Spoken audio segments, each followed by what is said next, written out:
Hello, अस्सलाम वालेकुम। आप देख रहे हैं YouTube channel FX Aamir tube. अगर आप पहली बार मेरी वीडियो देख रहे हैं तो मेरा नाम है आमिर इजाज़। सबसे पहले तो आपको मोस्ट वेलकम। आपने मेरी वीडियो पे क्लिक किया और आप इसे देखने लग गए। तो आज हम बात करने वाले हैं कि आपका पार्टनर आपसे नाराज़ है, आपसे बात नहीं करता जिस तरह से पहले वो आपसे बात करता था, जिस तरह से पहले आप दोनों में यारी थी, दोस्ती थी। अब बिल्कुल इस तरह से आप लोगों की बात नहीं होती। वो सामने वाला बंदा आपकी बात नहीं सुनता, वो बिल्कुल आपसे बेज़ार हो चुका है। तो ऐसी सिचुएशन में आपको क्या करना चाहिए? देखो, ऐसी सिचुएशन में आपने ये 4 गलतियाँ बिल्कुल नहीं करनी। ऐसे हालात में मोस्टली जो है ना, वो हम 4 गलतियाँ करते हैं, जिसकी वजह से वो हमारा पार्टनर और हमसे बेज़ार हो जाता है और नाराज़ हो जाता है। तो अगर आप ये 4 गलतियाँ कर रहे हैं ना, तो ये 4 गलतियाँ करना छोड़ दो। जो हमारी फर्स्ट गलती है ना, वो हम क्या करते हैं, हम अपने पार्टनर से लड़ने पड़ जाते हैं। हम उसे बार-बार यही पूछते हैं कि यार तुम्हें हो क्या गया है? पहले तो तुम इस तरह नहीं थे। पहले तुम पहले तुम मुझे टाइम देते थे, पहले तुम मुझे वक़्त देते थे। हर वक़्त हमारी लंबी-लंबी बातें होती थी, हम हँसी मज़ाक करते रहते थे। लेकिन अब तुम्हें क्या हो गया है? अब तुम बहुत ज़्यादा सीरियस हो गए हो।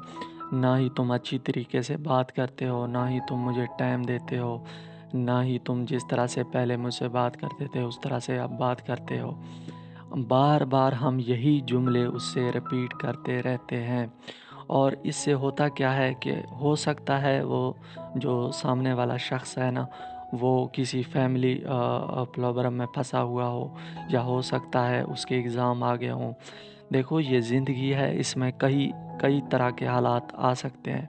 जिस तरह से आपके ज़िंदगी में हालात चेंज होते रहते हैं, तो जो आपका सामने वाला शख़्स है उसकी ज़िंदगी में भी इसी तरह से हालात चेंज हो रहे हैं। अब हो सकता है उसकी ज़िंदगी में जो हालात हैं ना, वो थोड़े से तंग हैं और वो थोड़ा-सा बिज़ी हो गया है लाइफ़ में। अब वो आपको जिस तरह से पहले टाइम देता था, जिस तरह से आपसे बातें करता था, अब आपको वो उस तरह से बात नहीं कर रहा, टाइम नहीं दे रहा। तो इसका ये मतलब नहीं है कि वो सामने वाला शख़्स है ना, वो आपसे लॉयल नहीं है, वो आपसे वफ़ादार नहीं है। इसमें हज़ारों सिचुएशन क्रिएट हो सकती हैं। तो आप उससे जब लड़ाई करते हो ना, झगड़ा करते हो ना, तो आप ये जो मसला है ना, हल नहीं कर रहे, बल्कि इस मसले को और ज़्यादा संजीदा कर रहे हो और ज़्यादा बिगाड़ रहे हो। ऐसी सिचुएशन में आपने बिल्कुल लड़ाई झगड़ा नहीं करना। और सेकंड जो हमारा है पॉइंट है, वो ये है कि हम क्या करते हैं, हम उससे बार-बार मैसेजें करते हैं, बार-बार कॉलिंग करते हैं। अब जो हमारा सामने वाला शख़्स है ना, वो हो सकता है किसी सीरियस प्रॉब्लम में फँसा हुआ हो और वो उस प्रॉब्लम से निकलने की कोशिश कर रहा है और वो उस प्रॉब्लम को सॉर्ट आउट कर रहा है, उसको सॉल्व कर रहा है। अब आप उसको बार-बार कॉलें करते हो, बार-बार मैसेजें करते हो, तो उससे क्या होता है कि वो सामने वाला शख़्स और ज़्यादा तंग होता है और ज़्यादा बेज़ार होता है। पहले तो उसके ऊपर एक प्रॉब्लम आ गया है, वो उसको बार-बार सोच रहा है, उसके बारे में बहुत ज़्यादा संजीदा हो गया है। अब ऊपर से आप उसे एक मैसेज करते हो, रिप्लाई नहीं आता, फिर आप दूसरा, तीसरा, चौथा इसी तरह मैसेजें करते रहते हो और कॉलें करते रहते हो।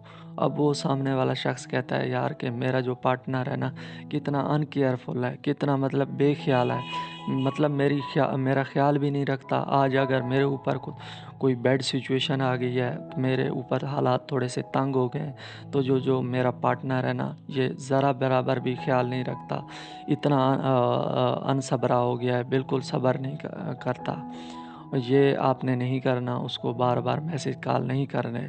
हाँ, दिन में आप एक दफ़ा मैसेज करो, एक दफ़ा कॉल करके उसका हाल पूछ लो, ज़्यादा लेकिन आपने उसको तंग नहीं करना। नंबर 3 पॉइंट हमारा ये है कि आपने उसको थोड़ा-सा टाइम देना है।